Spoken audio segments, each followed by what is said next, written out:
학생 이 티켓 맞으세요? 장난치면 굴러내요. 박지영 승무원의 날카로운 목소리가 인천공항 퍼스트 클래스 탑승구에 올려 퍼졌습니다. 오후 2시 뉴욕 대한 에어로 비행기 탑승이 한창인 시간이었죠. 고급 정장을 차려입은 승객들이 줄을 서서 탑승하는 가운데 한 명의 소년이 모든 시선을 끌고 있었습니다. 회세 후 두티의 낡은 청바지 그리고 작은 배낭 하나만 메고 있는 17살 소년 이준서였습니다. 수수한 차림새의 준서가 손에 들고 있는 것은 놀랍게도 퍼스트 클래스 탑승권이었죠. 박지영은 티켓을 뚫어질 듯 쳐다보며 다시 한번 확인했습니다. 정말로 이게 본인 표 맞나요? 혹시 다른 분 거 가져오신 건 아니고요. 준서는 조용히 고개를 끄덕이며 대답했습니다. 네, 제 표 맞습니다. 하지만 박지영의 의심스러운 표정은 쉽게 사라지지 않았죠. 삼론 2살의 그녀는 10년간 퍼스트 클래스 승무원으로 일해오면서 이런 경우를 한 번도 본 적이 없었거든요. 퍼스트 클래스에 탑승하는 승객들은 대부분 나이든 사업가들이나 부유한 가족들이었습니다. 비싼 시계를 차고 명품 가방을 들고 품격 있는 옷차림을 한 사람들 말이죠. 하지만 눈앞의 소녀는 어떨까요? 운동화 끈도 해져 있고 후드티는 세탁을 열어보내고 색이 바랬습니다. 이상하네요. 요즘 아이들이 SNS에 올리려고 이런 장난 많이 치거든요. 박지영이 혼자 말처럼 중얼거렸습니다. 그 순간 뒤에서 기다리고 있던 승객 중 한 명이 끼어들었죠. 이런 건 애들이 SNS에 올리려고 하는 장난이야. 빨리 이코노미로 보내요. 45세의 한테 스부장이었어. 대기업 해외사업부에서 일하는 한테스는 비싼 양복에 명품 시계를 차고 있었죠. 그의 목소리에는 짜증과 우월감이 섞여 있었습니다. 그러게요. 퍼스트 클래스가 뭔지도 모르는 내가 여기 왜 왔대요. 다른 승객도 거들었습니다.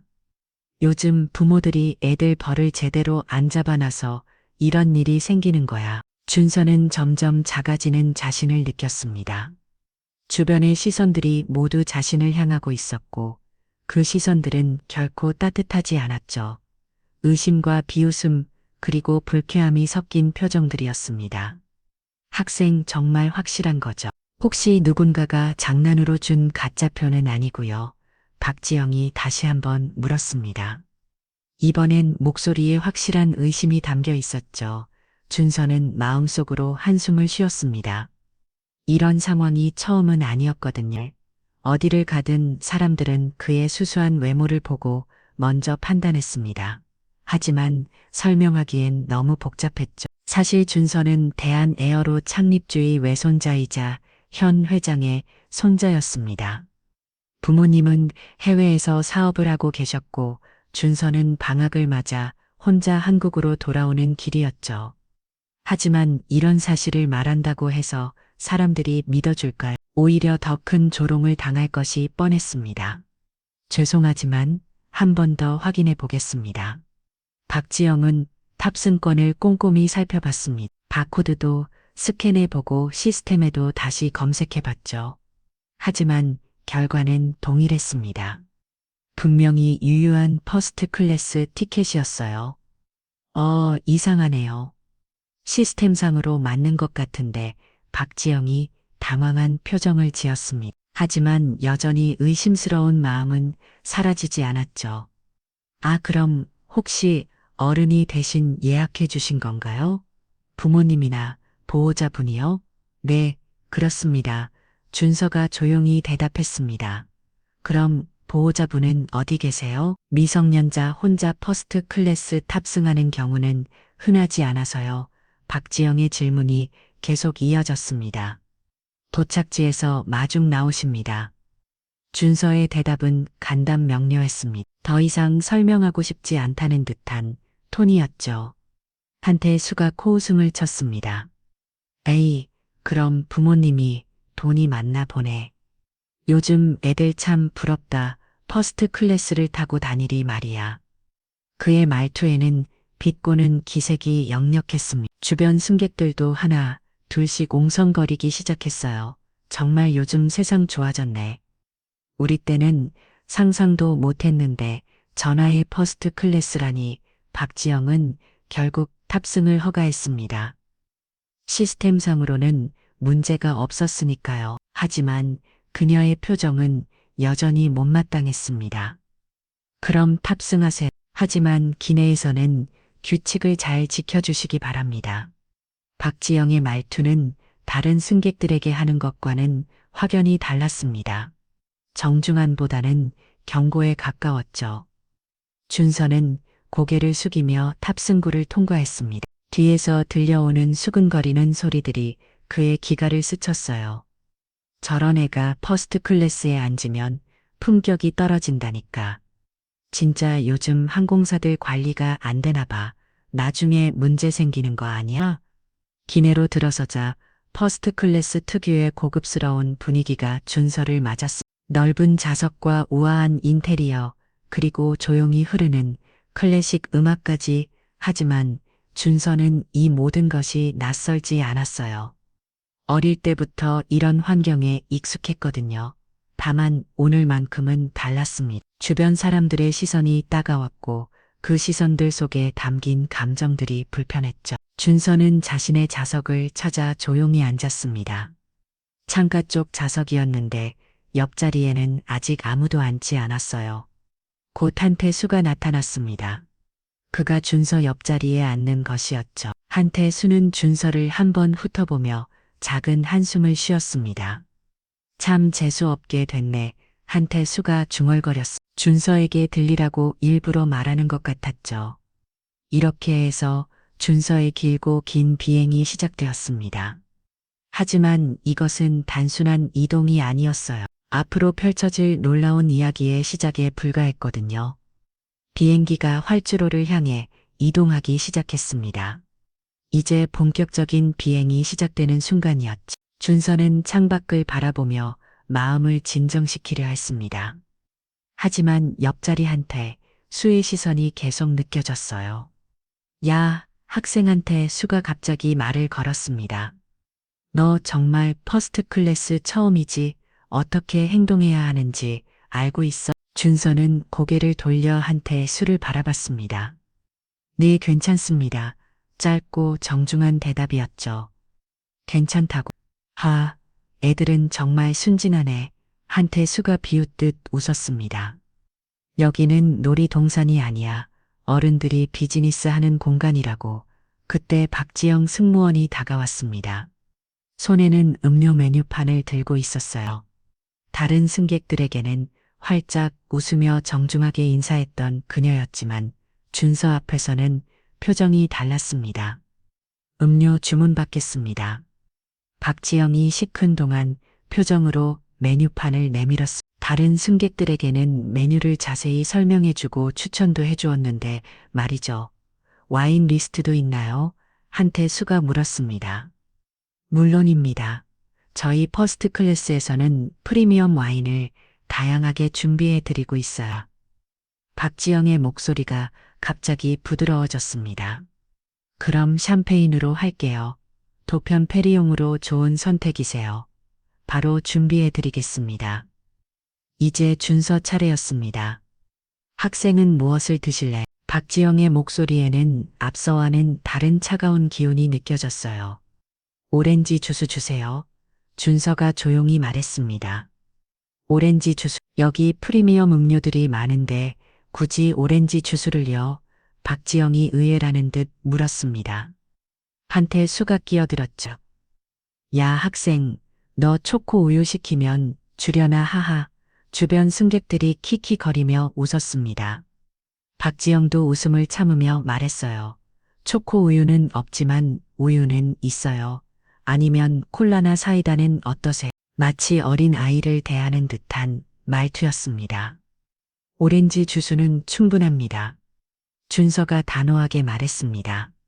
박지영은 어깨를 으쓱하며 돌아갔어요. 그리고는 다른 승무원들과 뭔가 이야기를 나누기 시작했습니다. 멀리서도 그들이 준서를 쳐다보며 수군거리는 것이 보였죠. 저기 봐 김보람아 박지영이 신입 승무원 김보람에게 속삭였습니다. 12, 22, 22 자석 보이지 저기 안준혜 말이야. 기 28세의 김보람은 준서를 헬끗 쳐다봤습니다. 네, 보입니다. 정말 이상하지 않아? 저런 애가 퍼스트 클래스에 혼자 앉아있다. 이 박지영의 목소리에는 의심이 가득했어요. 틀림없이 뭔가 문제가 있을 거야. 김보람은 고개를 끄덕였지만 마음 한편으로는 석연치 않았습니다.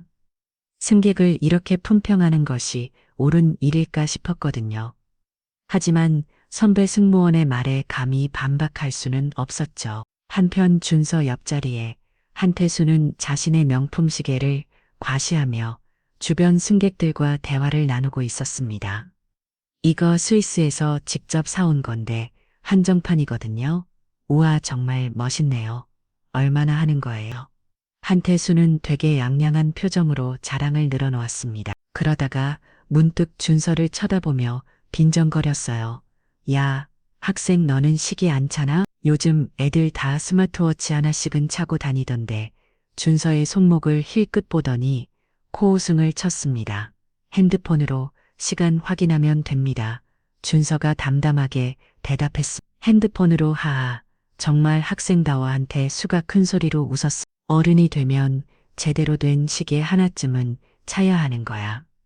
그래야 사회에서 인정받지. 주변 승객들도 한태수의 말에 맞장구를 쳤어요. 그러게요. 시계는 남자의 품격을 보여주는 거죠. 저도 회사에서 시계 보고 사람 평가하는 경우 많이 봤어요. 준서는 조용히 듣고만 있었어. 사실 그의 집에는 한태수가 자랑하는 시계보다 훨씬 비싼 시계들이 여러 개 있었어요. 하지만 준서는 그런 것들에 별로 관심이 없었습니다. 무엇보다 이런 상황에서 그런 이야기를 꺼낼 이유도 없었죠. 박지영이 음료를 가져왔습니다. 한태수의 귀에는 크리스탈 글라스에 담긴 샴페인을 준서의 귀에는 플라스틱 컵에 담긴 오렌지 주스를 건네줬어요. 그 차이가 너무도 명확했습니다. 학생 거는 플라스틱 컵이네요. 준서가 조용히 물었어. 아, 네 안전상 미성년자에게는 플라스틱 컵을 드리고 있어요. 박지영이 대답했습니다. 하지만 이는 거짓말이었죠. 실제로는 그런 규정이 없었거든. 한태수가 자신의 샴페인 글라스를 들어 보이며 말했어요. 이게 바로 퍼스트 클래스의 품격이야. 유리잔에 마셔야 제맛이 나는 거라. 그리고는 휴대폰을 꺼내 자신의 샴페인 사진을 찍었습니다. SNS에 올려야지. 퍼스트 클래스에서 즐기는 프리미엄 샴페인이라고 써서 그러다가 갑자기 준서 쪽으로 폰을 돌렸어요. 야, 학생도 같이 찍을. 플라스틱 컵 들고 제목은 퍼스트 클래스의 대조적인 두 승객으로 하면 되겠. 준서는 당황했지만 침착하게 손으로 카메라를 가렸습니다. 촬영은 사용하겠습니다. 에이, 왜 좋은 추억 아니야? 너 같은 애가 퍼스트 클래스 올 기회가 또 있겠어? 한태수가 계속 놀려댔습니다. 박지영도 그 광경을 보며 미소를 지었어요. 마치 재미있는 구경거리를 보는 것 같았죠. 손님 기내에서는 다른 승객 동의 없이 촬영하시면 안 됩니다. 김보람이 조심스럽게 말했습니다. 아, 그래 몰랐. 한태수가 아쉬워하며 톤을 내렸습니다. 그럼 나중에 내릴 때 찍어야겠다. 준서는 고개를 숙이고 오렌지 주스를 마셨습니다. 달콤한 맛이 목을 넘어갔지만 마음은 전혀 달콤하지 않았어요. 이제 겨우 착륙한 지 30분도 안 됐는데 벌써 이런 상황이 벌어지고 있었어. 앞으로 13시간의 비행 시간이 더 남아 있었죠. 과연 이 긴 여행을 무사히 버틸 수 있을까요? 준서는 창밖의 구름을 바라보며 깊은 한숨을 쉬었습니다. 비행기는 점점 더 높이 올라가고 있었고 지상의 모든 것들이 작아져 가고 있었어요. 하지만 준서가 느끼는 불편함은 오히려 점점 더 커져만 갔습니다. 비행기가 순환 고도에 도달한 지 2시간이 흘렀습니다. 기내는 조용하고 평화로워 보였지만 준서가 앉은 퍼스트 클래스 구역은 그렇지 않았어요. 한태수와 주변 승객들의 시선과 수근거림이 계속되고 있었거든요. 기내식 서비스 시작하겠습니다. 박지영의 밝은 목소리가 퍼스트 클래스에 울려 퍼졌습니다. 하지만 그 밝음은 준서에게만큼은 해당되지 않는 것 같았어요. 다른 승객들에게는 정성스럽게 메뉴를 설명하며 주문을 받았습니다. 오늘 메인 요리는 안심 스테이크와 랍스터 요리, 그리고 한식으로는 갈비찜을 준비했습니다. 와인 페어링도 추천해 드릴까요? 한태수는 당연히 가장 비싼 메뉴를 선택했죠. 안심 스테이크로 할게요. 미디엄 레어로 부탁드립니다. 훌륭한 선택이세요. 와인은 까베르네 소빈뇽. 어떠세요? 하지만 준서 차례가 되자 분위기가 달라졌습니다. 박지영은 메뉴 설명도 제대로 하지 않고 성급하게 물었어요. 학생은 뭐 드실래요? 아, 그런데 스테이크 같은 건 좀 어려울 것 같고, 왜요? 준서가 조용히 물었습니다. 아, 그냥 어린 분들 입맛에는 좀 부담스러울 수도 있잖아요. 박지영이 어색하게 웃으며 대답했습니다. 차라리 치킨 샐러드나 파스타는 어떠세요?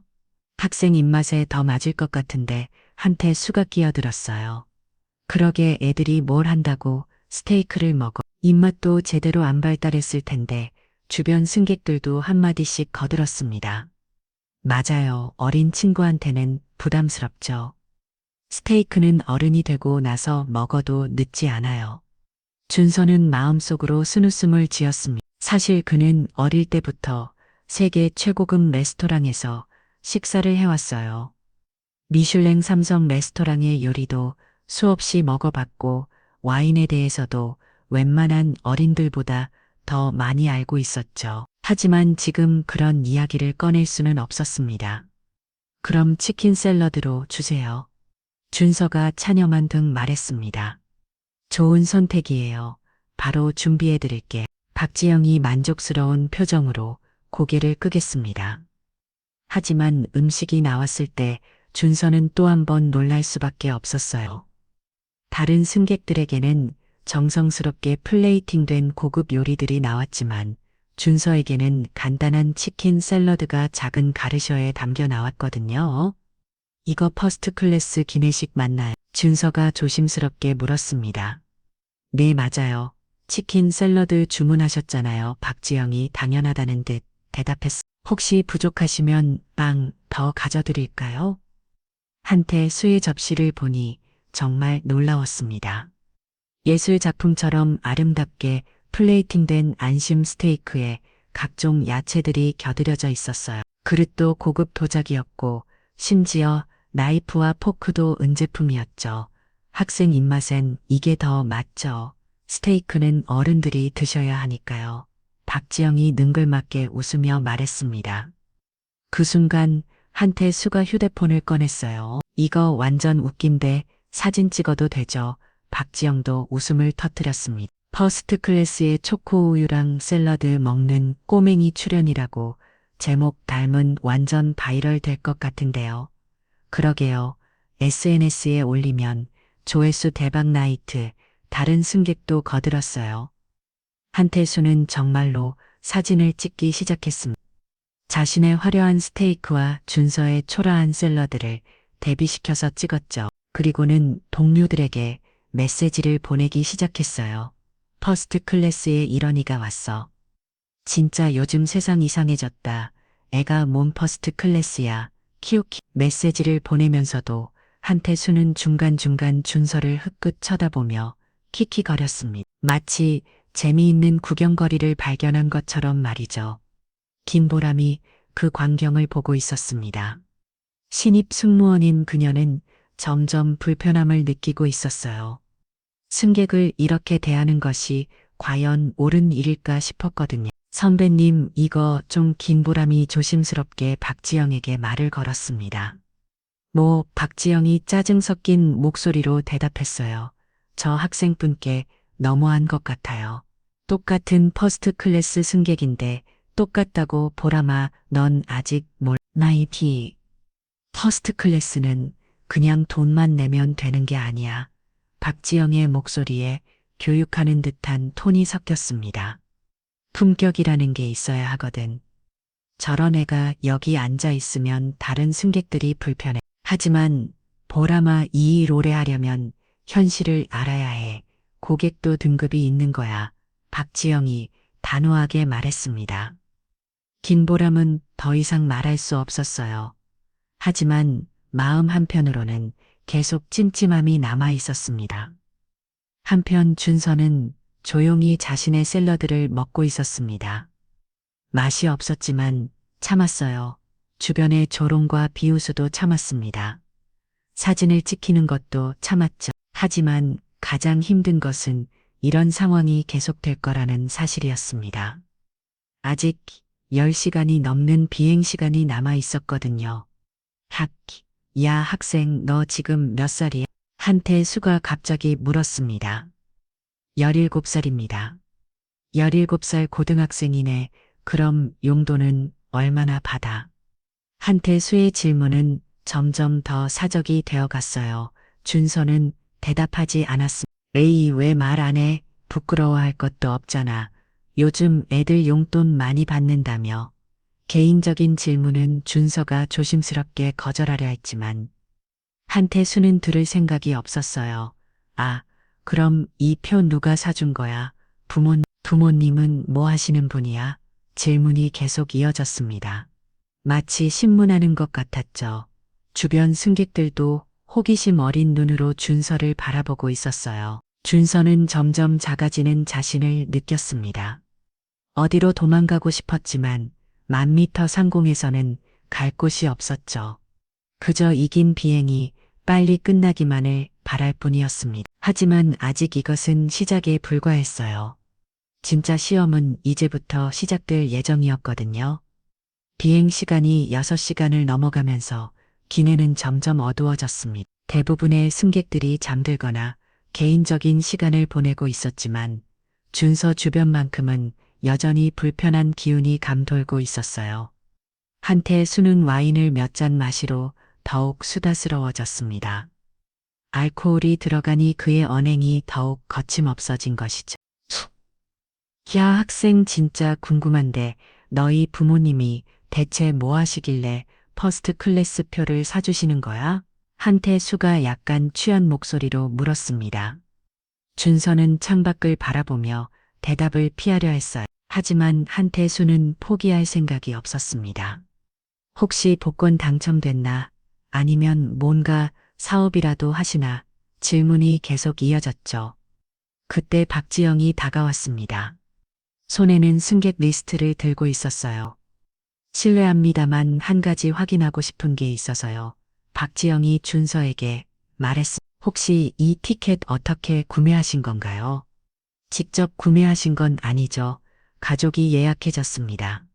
준서가 간단히 대답했어요. 가족이요? 혹시 정말 죄송한 말씀이지만 다른 사람 명의로 예약된 건 아니죠. 박지영의 질문에는 의심이 가득했습니다. 한태수가 흥미롭다는 듯 끼어들었어요. 오, 뭔가 수상하네. 혹시 불법 업그레이드인가? 그런 게 있어요? 다른 승객이 물었습니다. 밑이 있어. 가끔 직원들이 빈 좌석에 몰래 손님 앉아주는 경우 말이야. 한태수가 아는 척하며 설명했죠. 물론 불법이지만 돈 받고 몰래 해주는 거야. 박지영의 눈이 번뜩였습니다. 그럴 수도 있겠네요. 그럼 다시 한번 확인해 봐야겠어요. 잠깐요. 김보람이 조심스럽게 끼어들었습니다. 이미 시스템으로 확인했잖아요. 정상적인 예약이라고 나왔는데 모라마 넌 아직 몰라? 시스템 조작하는 방법도 있거든. 박지영이 신입 승무원을 타이를 듯 말했어요. 우리가 더 꼼꼼히 확인해야 해. 사실 박지영은 시스템 조작 같은 일이 불가능하다는 걸 알고 있었습니다. 하지만 준서를 곤란하게 만들고 싶었어요. 처음부터 마음에 들지 않았거든요.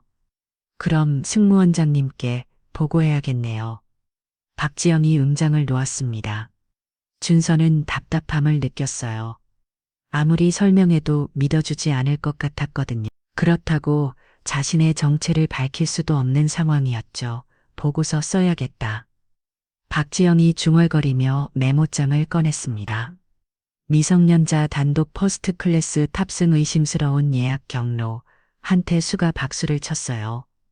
오, 완전 드라마네. 이거 진짜 그리고는 다시 휴대폰을 꺼내 사진을 찍기 시작했습니다. 이번에는 박지영이 보고서를 쓰는 모습까지 찍었죠. 이거 완전 화제가 될 듯. 네.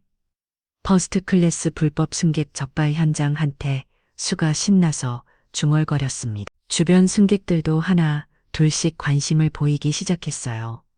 조용했던 퍼스트 클래스가 갑자기 구경거리로 변한 것이죠. 정말 요즘 애들은 먼 지수를 다 하네. 부모 교육이 문제야. 이런 일로 항공사 이미지만 나빠지는 거 아냐? 수공거리는 소리들이 준서의 귀에 들려왔습니다.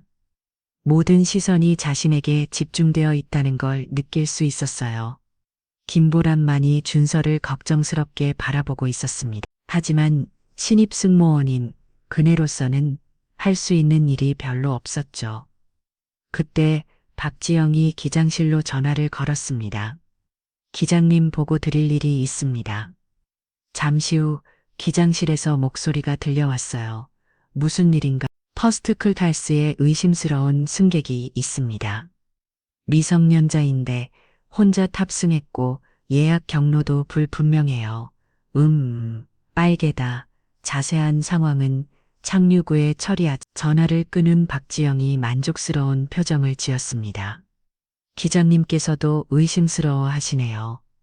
한태수가 손뼉을 쳤어요. 오, 이거 진짜 사건이네. 착륙하면 경찰도 오는 거야? 그럴 수도 있죠. 박지영이 의수되며 대답했습니다. 준서는 깊은 한숨을 쉬었어요. 상황이 점점 더 복잡해지고 있었습니다. 처음에는 단순한 오해였는데 이제는 거의 범죄자 취급을 받고 있었죠. 학생, 지금이라도 솔직하게 말하는 게 좋을 거예요. 박지영이 준서에게 말했습니다. 나중에 더 큰 문제가 될 수도 있거든요. 저는 정당한 승객입니다. 준서가 조용하지만 확고하게 말했어요. 정당한 승객이라고 하시면서 증명할 건 아무것도 없네요. 박지영이 비꼬듯 말했습니다. 티켓이 증명 아닌가요? 티켓은 누구나 위조할 수 있어요. 요즘 기술이 얼마나 발달했는데. 한태수가 거들었죠. 그러게 요즘 애들 컴퓨터 잘 다루잖아. 가짜 티켓 만드는 것지만 식은 죽 먹기지. 이제 완전히 몰아가는 분위기가 되었습니다. 준서는 어떻게 해야 할지 막막했어요. 진실을 말하자니 믿어주지 않을 것 같고 침묵하자니 더 의심받을 것 같았거든요. 참, 그런데 부모님 연락처는 있죠? 또 박지영이 물었습니다. 확인 전화라도 드려야 할 것 같은데. 준서는 잠시 망설였어요. 부모님께 연락하면 이 모든 일이 해결되겠지만 동시에 큰 소란이 일어날 수도 있었거든요.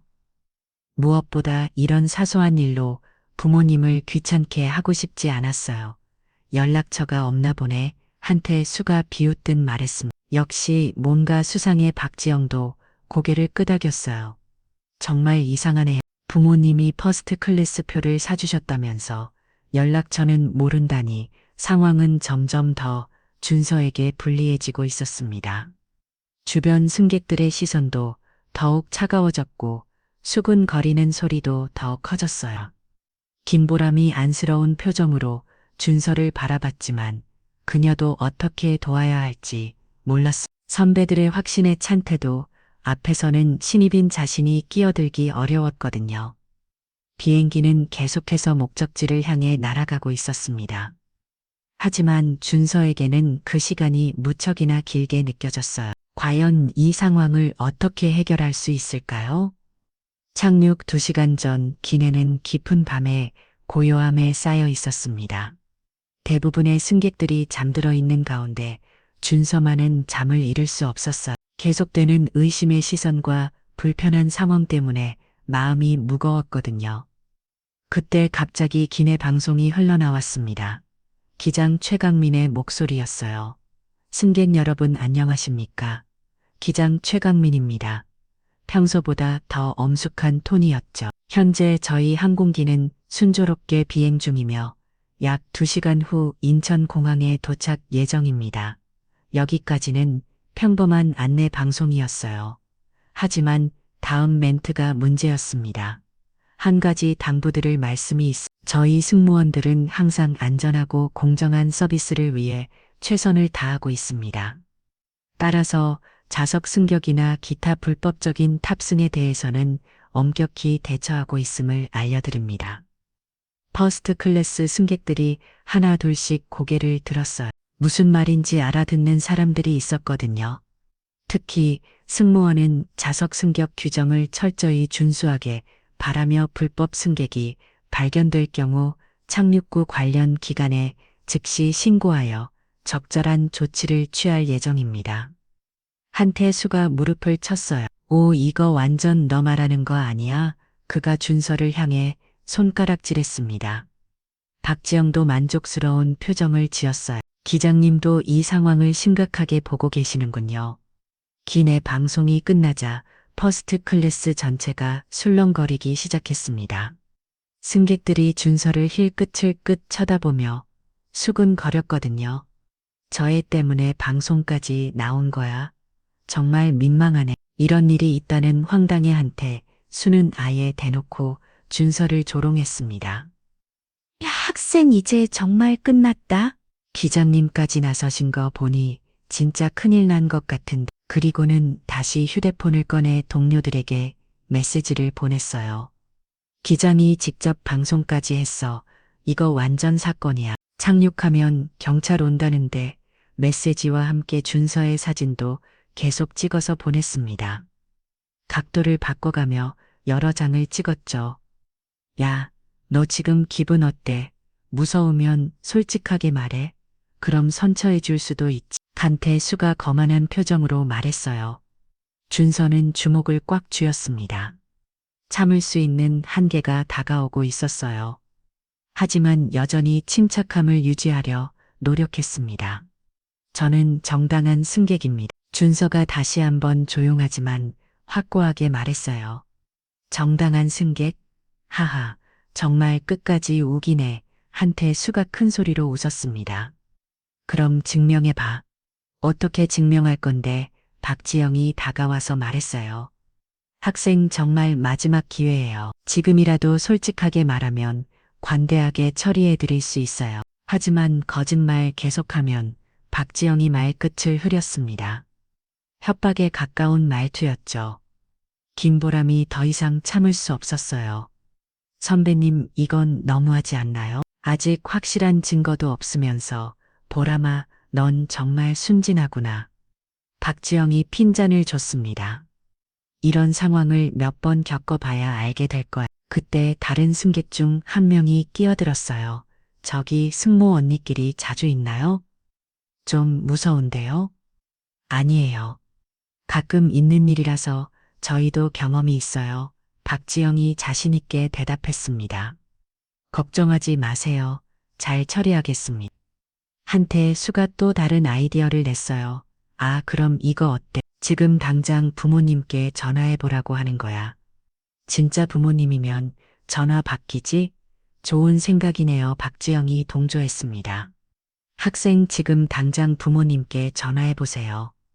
그럼 모든 오해가 풀릴 테니까. 준서는 망설였어요. 부모님께 전화하면 이 모든 상황이 해결되겠지만 동시에 큰 파장이 일어날 것도 뻔했거든요. 무엇보다 이런 사소한 일로 부모님을 깨우고 싶지 않았어요. 전화 못하나 보내. 한태수가 비우셨습니다. 역시 가짜였어. 아니면 전화번호가 가짜거나 다른 승객도 거들었어요. 정말 이상하네요. 부모님이 퍼스트 클래스 표를 사주셨다면서 전화 한 통 못하다니. 박지영도 의심을 더했습니다. 상황은 점점 더 준서에게 불리해졌어요. 퍼스트 클래스의 모든 승객이 그를 의심스럽게 바라보고 있었고 심지어 사진까지 찍히고 있었거든요. 한태수는 이제 아예 라이브 방송을 시작했어요. 여러분, 지금 퍼스트 클래스에서 엄청난 일이 벌어지고 있어요. 불법 탑승한 학생이 걸렸는데 휴대폰을 준서 쪽으로 향하면서 실시간으로 중계했습니다. 보세요. 저기 앉아있는 애가 가짜 티켓으로 퍼스트 클래스에 올라온 거래요. 댓글들이 실시간으로 올라왔어요. 와, 진짜요? 요즘 애들 무서워. 저런 애들 때문에 항공 보안이 문제야. 준서는 더 이상 참을 수 없었습니다. 하지만 여전히 화를 내거나 소리를 지르지는 않았어요. 그저 조용히 창밖을 바라볼 뿐이었습니다. 야, 학생 카메라 보고 한마디 해봐. 지금 온라인으로 생중계 중요하. 한태수가 장난치듯 말했어요. 그 순간 김보람이 앞으로 나섰습니다. 손님, 다른 승객 동의 없이 촬영하시면 안 된다고 말씀드렸잖아요. 에이, 뭘 그래, 사회정에 실현하는 건데. 한태수가 대수롭지 않게 말했어요. 박지영도 김보람을 나무랐어. 보람아, 괜한 참견하지만 이런 건 기록으로 남겨놔야 해. 김보람은 더 이상 말할 수 없었어요. 하지만 마음속으로는 이 모든 상황이 잘못되었다고 생각했습니다. 비행기는 계속해서 목적지를 향해 날아가고 있었어요. 하지만 착륙이 다가올수록 준서의 마음은 더욱 무거워졌습니다. 과연 이 상황이 어떻게 마무리될까요? 아직 1시간 반의 비행 시간이 남아 있었는데 벌써 이런 상황이 벌어지고 있었어요. 앞으로 어떤 일들이 더 펼쳐질지 예상할 수 없었습니다. 착륙 30분 전 기내에는 긴장감이 감돌고 있었습니다. 승무원들이 분주하게 착륙 준비를 하는 가운데 퍼스트 클래스는 여전히 준서를 둘러싼 소란으로 어수선했어요. 한태수의 라이브 방송은 계속되고 있었고 시청자 수도 점점 늘어나고 있었습니다. 댓글창에는 온갖 추측과 비난이 쏟아지고 있었죠. 와, 저의 표정 봐. 진짜 뻔뻔하네. 부모 교육이 문제야. 착륙하면 경찰 나올까? 한태수는 댓글들을 읽어주며 더욱 신이 났어요. 여러분들도 다들 똑같이 생각하시는군요. 이거 정말 문제가 심각해 보여요. 그때 박지영이 다가와 큰 소리로 발표했습니다. 승객 여러분께 알려드립니다. 곧 착륙 예정이니 안전벨트를 매주시기 바랍니다. 그리고는 준서에게 특별히 말했어요. 학생, 다른 승객들 다 내린 후에 남아주세요. 확인할 게 있으니까요. 한태수가 박수를 쳤습니다. 오, 드디어 결말이 나는구나. 여러분, 이제 정말 클라이맥스예요. 라이브 방송 시청자들도 흥분했어요. 드디어 경찰 나오나 결말 궁금해. 준서는 깊은 한숨을 쉬었습니다. 이제 정말 피할 수 없는 상황이 된 것 같았어요. 하지만 여전히 침착함을 잃지 않으려 노력했습니다. 김보람이 준서 옆으로 다가와 조심스럽게 말했어요. 학생분 괜찮으세요? 물 한 잔 드릴까요? 고맙습니다. 준서가 작은 목소리로 대답했습니다. 박지영이 그 모습을 보고 짜증을 냈어요. 보람아, 왜 자꾸 저애한테만 친절하게 굴어. 다른 승객들 서비스나 제대로 해. 죄송합니다. 김보람이 고개를 숙였습니다. 한태수가 지나가며 준서에게 속삭여 했어요. 야, 너 이제 정말 끝났다. 착륙하면 뉴스에도 나올 거야. 퍼스트 클래스 불법 탑승 학생 적발이라고 말이야. 그리고는 다시 휴대폰으로 돌아가 방송을 계속했습니다. 여러분, 이제 정말 착륙이에요. 곧 경찰이 올 예정이고 이 모든 상황이 어떻게 마무리될지 지켜봅시다. 다른 승객들도 하나 둘씩 준서를 쳐다보며 수근거렸어요. 저런 애 때문에 우리까지 지연되는 거 아니야? 정말 민망하네. 항공사 이미지만 나빠지겠어. 비행기가 천천히 고도를 낮추기 시작했습니다. 창밖으로 서울의 야경이 보이기 시작했어요. 평소라면 아름다운 풍경이었겠지만 지금 준서에게는 전혀 아름답게 보이지 않았습니다. 박지영이 다시 한번 확인했어요. 학생 정말 마지막이에요. 지금이라도 솔직하게 말하시겠어요? 준서는 대답하지 않았습니다. 이제 말해봤자 소용없다는 걸 알고 있었거든요.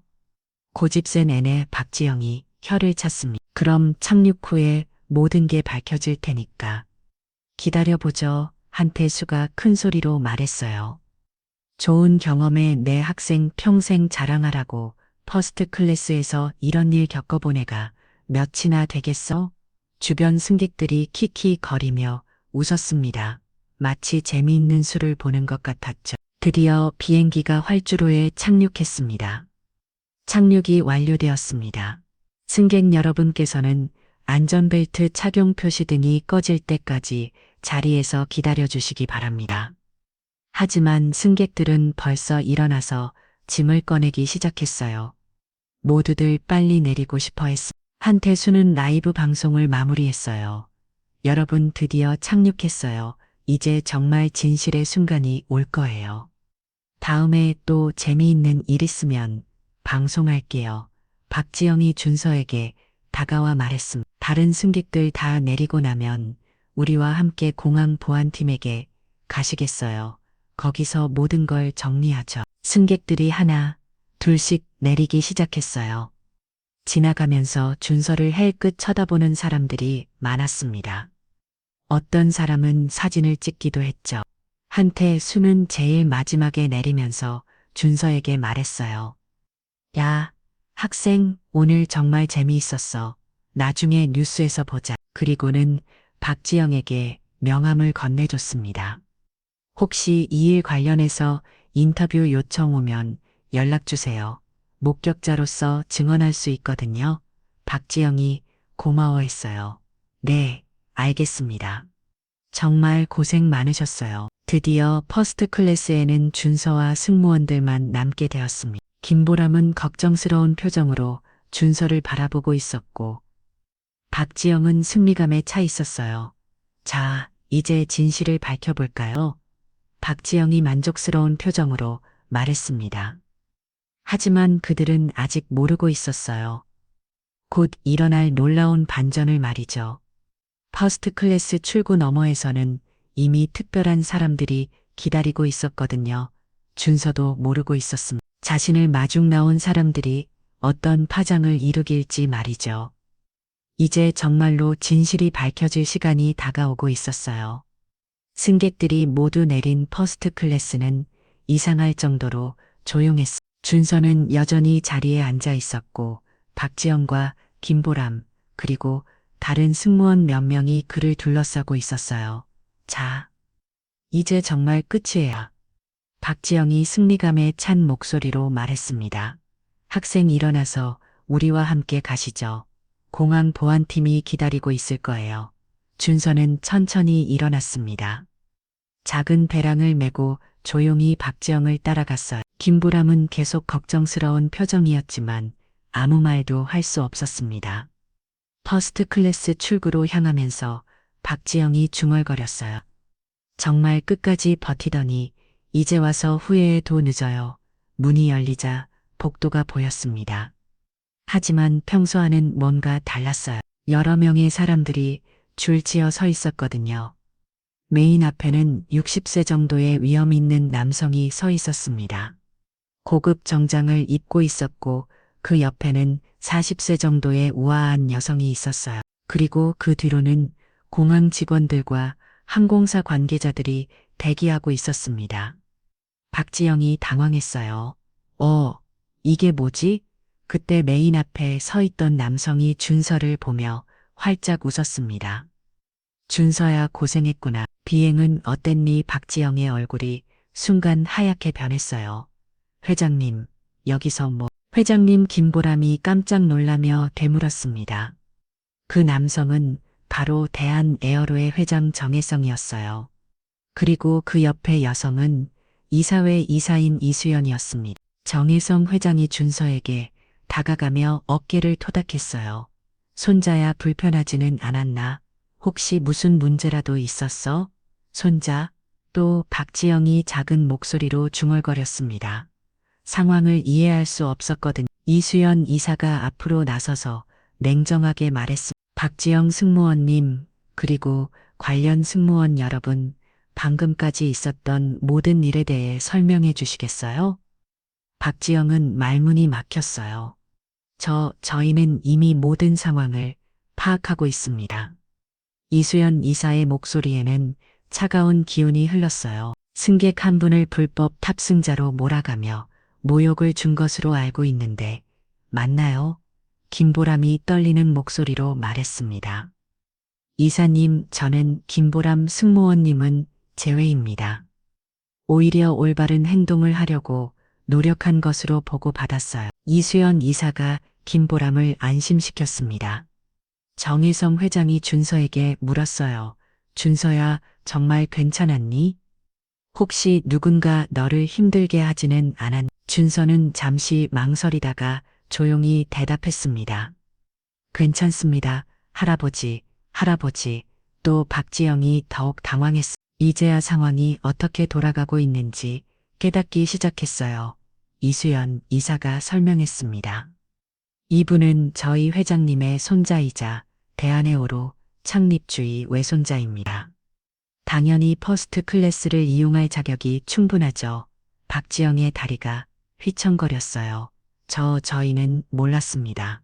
몰랐다고요. 정당한 티켓을 가진 승객을 불법 탑승자로 몰아가는 게 정상인가요? 이수연 이사의 목소리가 더욱 차가워졌습니다. 그때 한태수가 멀리서 이 광경을 보고 있었어요. 라이브 방송을 끝내고 출구 쪽에서 구경하고 있었거든요. 하지만 상황이 심상치 않다는 걸 깨닫고 슬금슬금 자리를 피하려 했습니다. 잠깐요. 이수연 이사가 한태수를 불렀어요.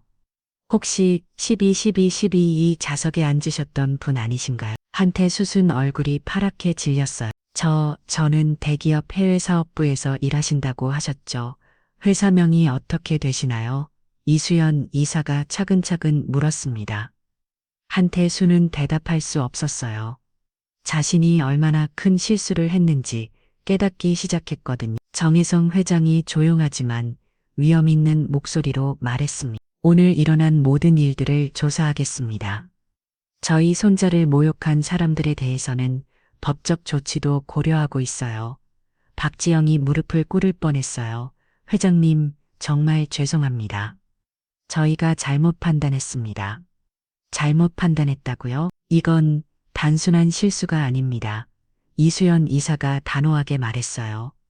승객의 외모와 나이만 보고 차별한 거죠. 이는 명백한 서비스 위반입니다. 김보람은 안도의 한숨을 쉬었어요. 자신이 올바른 행동을 하려 했다는 것이 인정받은 것 같았거든요. 한태수는 이제 완전히 패닉 상태였습니다. 저는 정말 몰랐습니다. 사과드리겠습니다. 사과로 끝날 일이 아닙니다. 정혜성 회장이 엄중하게 말했어요. 라이브 방송까지 하면서 저희 손자를 조롱했다고 들었는데 맞나? 한태수는 아무 말도 할 수 없었어요. 자신의 휴대폰을 꽉 쥐고 있을 뿐이었습니다.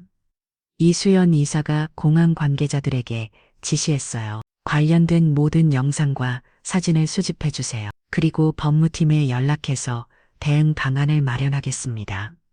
박지영이 떨리는 목소리로 말했습니다.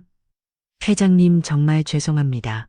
다시는 이런 일이 없도록 하겠습니다. 다시는 이런 일이 없도록요. 박지영 승무원님은 앞으로 저희 항공사에서 일할 기회가 없을 것 같은데요. 이수연 이사의 말에 박지영의 얼굴이 창백해졌습니다. 정혜성 회장이 준서에게 말했어요. 준서야, 이제 집에 가자. 이모가 맛있는 저녁 준비해 놨을 거야. 준서가 고개를 끄덕였습니다. 네, 할아버지. 이들이 떠나려 할 때 김보람이 조심스럽게 준서에게 다가갔어요. 학생분, 정말 죄송했습니다.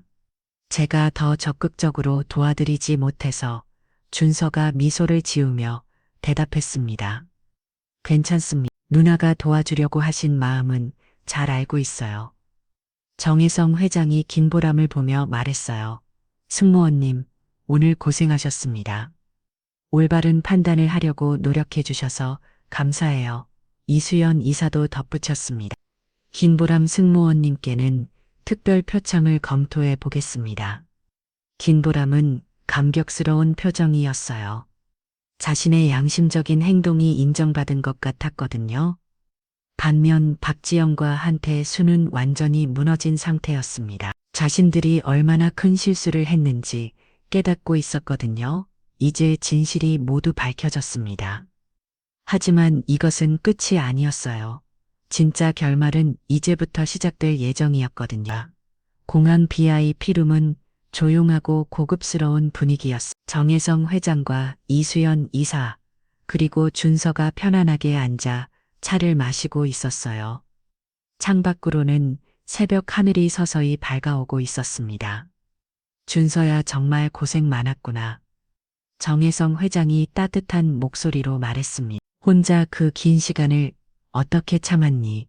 준서는 차분하게 대답했어요. 괜찮았어요. 할아버지, 이런 일들은 종종 있는 일이니까요. 종종 있는 일이라고. 그건 절대 있어서는 안 되는 일이야. 이수연 이사가 단호하게 말했습니다. 우리 항공사 직원이 승객을 차별한 건 용납할 수 없어요. 한편 공항 내 다른 곳에서는 큰 소동이 벌어지고 있었습니다. 박지영은 인사팀과 면담을 하고 있었고 한태수는 자신의 회사에서 긴급 전화를 받고 있었어요. 박지영 씨, 오늘 일어난 일에 대해 설명해 보세요. 인사팀장이 엄중한 표정으로 물었습니다. 박지영은 떨리는 목소리로 대답했어요. 저는 정말 몰랐습니다. 그 학생이 회장님 손자라는 걸 그게 문제가 아닙니다. 누구든 정당한 티켓을 가진 승객이라면 똑같이 대우받아야 하는 거예요. 박지영의 10년 경력은 하루아침에 물거품이 되었습니다. 해고 통보서를 받은 그녀는 주저앉고 말았어요. 한태수는 더욱 심각한 상황이었습니다. 그의 라이브 방송 영상이 온라인에서 빠르게 퍼지고 있었거든요. 하지만 이번에는 그가 영웅이 아니라 악역이었어요. 이런 사람이 우리 회사 직원이었다니, 부끄럽다. 대기업 직원이 이런 행동을 저런 인성으로 어떻게 회사를 다녔지. 댓글들은 한태수를 향한 비난으로 가득했습니다. 그의 회사에서도 즉시 징계위원회가 열렸어요. 한태수 씨 회사 이미지에 심각한 타격을 입혔습니다. 즉시 사직서를 제출하시기 바랍니다. 한태수도 하루아침에 모든 것을 잃게 되었어요. 명품 시계와 비싼 양복이 무생해진 순간이었습니다. BIP룸으로 돌아가서 정혜성 회장이 준서에게 물었어요. 준서야, 이런 일들 때문에 상처받지는 않았니? 아니에요, 할아버지. 오히려 좋은 경험이었어요. 준서가 의외의 대답을 했습니다. 사람들이 어떻게 판단하는지 알 수 있었거든요. 이수연 이사가 감탄했어요. 정말 성숙하군. 그 나이에 그런 마음가짐을 가지다니. 그리고 김보람 누나 같은 좋은 사람도 만났어요. 준서가 미소를 지으며 말했습니다. 모든 사람이 다 나쁜 건 아니라는 걸 배웠어요. 김보람은 그때 회사로부터 특별 표창장을 받고 있었습니다. 어려운 상황에서도 올바른 판단을 하신 점을 높이 평가합니다. 그녀는 눈물을 흘리며 감사 인사를 했어요. 신입 승무원으로서 겪었던 모든 고민이 보상받는 느낌이었거든요. 며칠 후 이 사건은 전국적인 화제가 되었습니다. 하지만 내용은 처음 한태수가 예상했던 것과는 정반되었어요. 퍼스트 클래스에서 일어난 놀라운 반전 외모로 사람을 판단한 승무원과 승객의 최후대한 에어로 회장 손자, 언론들은 이 사건을 다양한 각도로 보도했습니다. 특히 준서의 인내심과 성숙함이 많은 사람들에게 감동을 주었어요. 온라인에서는 완전히 다른 반응들이 쏟아졌어. 정학생 정말 대단하다. 나였으면 진짜 화냈을 텐데 진짜 교육을 잘 받았나 봐. 외모로 사람 판단하면 안 된다는 교훈. 한태수의 이전 라이브 방송 영상도 다시 주목받았지만 이번에는 그를 비판하는 용도였어요. 이런 사람이 대기업 부장이었다니. 인성 교육이 우선이다. 저런 어른들 때문에 사회가 병드는 거야. 박지영 역시 항공업계에서 완전히 퇴출되었어. 다른 항공사들도 그녀를 채용하려 하지 않았어요. 이 사건이 워낙 유명해졌기 때문이었죠. 반면 김보람은 모범 승무원으로 인정받아 승진 기회를 얻었습니다. 그녀의 용기 있는 행동이 많은 사람들에게 귀감이 되었거든요. 정혜성 회장은 이 사건을 계기로 전 직원들에게 특별 교육을 실시했습니다. 고객을 외모나 나이로 판단해서는 안 된다는 것이 핵심이었어요. 모든 승객은 동등하게 대우받을 권리가 있습니다. 진정한 서비스는 편견 없는 마음에서 시작됩니다. 교육 자료에는 이번 사건이 사례로 포함되었고 전국의 다른 항공사들도 비슷한 교육을 시행하게 되었어요. 준서는 이 모든 소동 속에서도 평온함을 유지했습니다. 학교에서 친구들이 신기했지만 그는 대수롭지 않게 여겼어요. 준서야, 진짜 너가 그 유명한 학생이야? 친구들이 물었습니다. 그냥 비행기 탔을 뿐이에요. 준서가 담담하게 대답했어요. 와, 나였으면 진짜 화났을 텐데 어떻게 그렇게 참았어? 화낸다고 해서 상황이 바뀌는 건 아니잖아요. 준서의 대답에 친구들이 감탄했습니다. 몇 달 후 준서는 다시 비행기를 타게 되었어요. 이번에도 퍼스트 클래스였지만 분위기는 완전히 달랐습니다. 승무원들은 모든 승객에게 똑같이 정중했고 다른 승객들도 서로를 존중하는 모습이었어요. 그 변화를 지켜본 준서는 작은 미소를 지었습니다. 세상이 조금씩 변하고 있구나. 준서가 창밖을 바라보며 생각했어요. 이수연 이사가 함께 탑승하면서 말했습니다. 준서야, 내가 보여준 인내심이 정말 많은 것을 바꿨어. 저는 그냥 평범하게 행동했을 뿐이에요. 그 평범함이 특별한 거야. 사람은 진짜로 어려운 순간에 진면목이 드러나는 법이거든. 준서의 이야기는 여전히 많은 사람들에게 회자되고 있습니다. 외모로 사람을 판단하지 말라는 교훈과 함께 어떤 상황에서도 품격을 잃지 않는 것의 중요성을 일깨워주고 있어요. 그리고 무엇보다 진정한 교육의 힘이 무엇인지 보여준 사례로 남아 있습니다. 퍼스트 클래스에서 시작된 작은 오해가 전 사회의 큰 메시지를 전한 셈이었죠.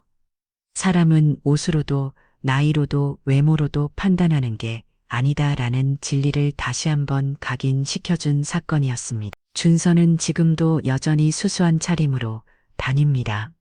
하지만 이제는 아무도 그를 함부로 대하지 않아요. 외모가 아닌 내면의 품격이 얼마나 중요한지를 모든 사람이 깨달았기 때문입니다. 이것이 바로 진정한 승리였고 가장 아름다운 결말이었습니다.